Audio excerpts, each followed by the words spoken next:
السلام علیکم ورحمۃ اللہ تعالی وبرکاتہ۔ آپ تمام سامعین ناظرین خیر و عافیت سے ہوں گے۔ اللہ تعالی ہم سب کو حفظ و امان میں رکھے اور ڈھیر ساری خوشیاں اللہ تعالی ہم سب کو نصیب فرمائے۔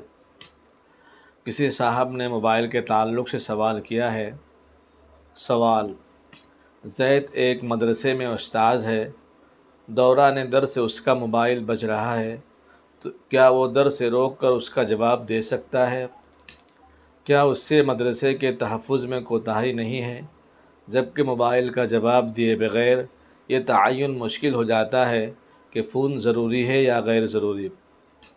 اسی طرح زید ایک حفظ کا مدرس ہے، طالب علم کا قرآن سن رہا ہے، درمیان میں موبائل کی گھنٹی بجی تو قرآن سنانے والے طالب علم کی تلاوت روک کر موبائل کا جواب دیا یا تلاوت جاری رہی اور یہ اپنے موبائل میں بات کرے، کیا اس سے عن ذکر اللہ والی آیت لازم ہوگی؟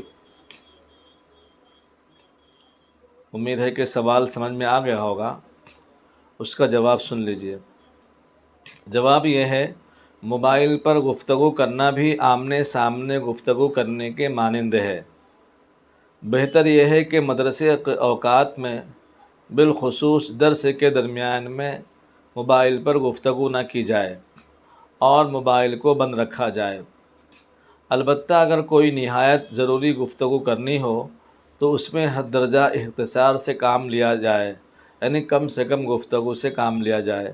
خاص کر مدرسین حفظ کو اس کا زیادہ اہتمام کرنا چاہیے، اور جب سبق بچے سنا رہے ہوں تو مدرسین کو موبائل پر یا کسی دوسرے شخص سے معمولی بات میں مشغول نہیں رہنا چاہیے، اس لیے کہ قرآن پاک میں تلاوت کے وقت خاموش رہنے کا حکم دیا گیا ہے، جیسا کہ قرآن پاک میں ہے، قال اللہ تعالی وَإِذَا قُرِئَ الْقُرْآنُ فَاسْتَمِعُوا لَهُ وَأَنصِتُوا لَعَلَّكُمْ تُرْحَمُونَ۔